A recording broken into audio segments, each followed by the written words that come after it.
Emily froze, her heart pounding as cruel snickers erupted behind her. She felt a sharp tug. Her skirt had been yanked down. In that moment, time seemed to stop. Her hands shot down instinctively.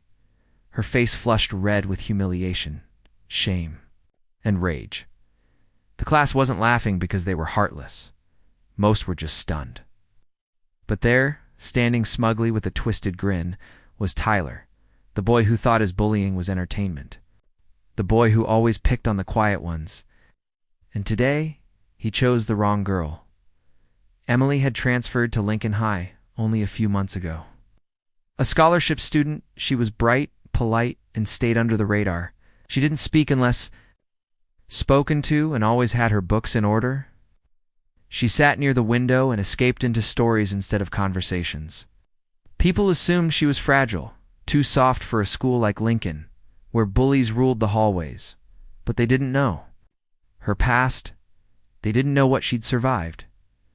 2 years earlier, Emily's dad was an army man. Strong, disciplined, and her hero. But a roadside bomb changed everything. Came home broken, wheelchair-bound, struggling with the trauma of what he'd endured. Their family moved into a smaller town. Her mother took up 2 jobs, and Emily had to grow up fast. Her father, even in his pain, taught her something important. The world doesn't care how gentle your heart is. Sometimes you have to fight to protect it. He trained her, not to hurt others, but to protect herself. Boxing, self-defense, mental strength. Never start a fight, he'd say. But if someone crosses the line, end it. Back to the classroom. Emily pulled her skirt back up with trembling hands. But it wasn't embarrassment that filled her eyes. It was fire.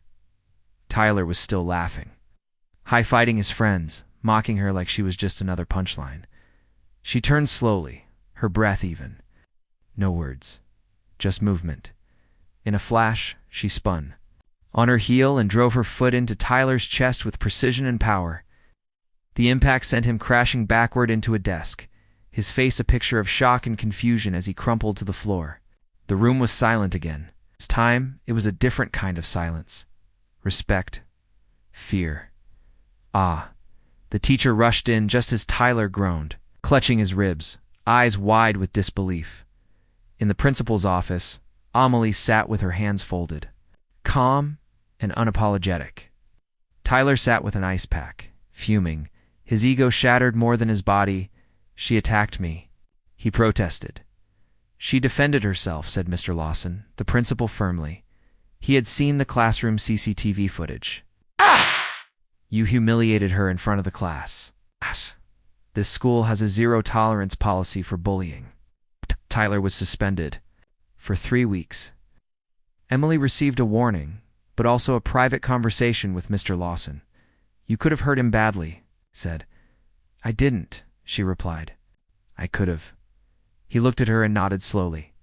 I hope the others learned something today. Word spread like wildfire. Emily became a name everyone whispered in the hallways, not with fear, but admiration. She wasn't just the quiet girl anymore. She was the girl who stood up, the girl who fought back. She wasn't looking for attention. And she certainly didn't want to be feared. She just wanted peace. And that's exactly what she got. The bullying stopped. Not just for her, but for others too. Tyler's little gang disbanded. Many students started thinking twice before mocking someone. But the story doesn't end there. One day, a smaller boy named Jacob approached her. He was often teased for his weight and stutter. He said nervously, T, thank you for what you did. For all of us. She smiled. You don't need to thank me. Just remember, no one gets to treat you like you're less. Ever. From that day, Emily started something bigger than herself. She joined the school's peer support group, spoke out during anti-bullying week, and helped teach self-defense workshops. Not to fight, but to feel strong, to be confident, and to walk with dignity. The inspiring message. Sometimes the world tries to silence the gentle voices, tries to embarrass, humiliate, and make people small. But the moment someone stands tall, not with hate, but with courage, things begin to change. Emily's story is not just about one kick in a classroom. It's about reclaiming your power. It's about knowing your worth. It's about reminding everyone that kind doesn't mean weak, and that sometimes standing up isn't loud.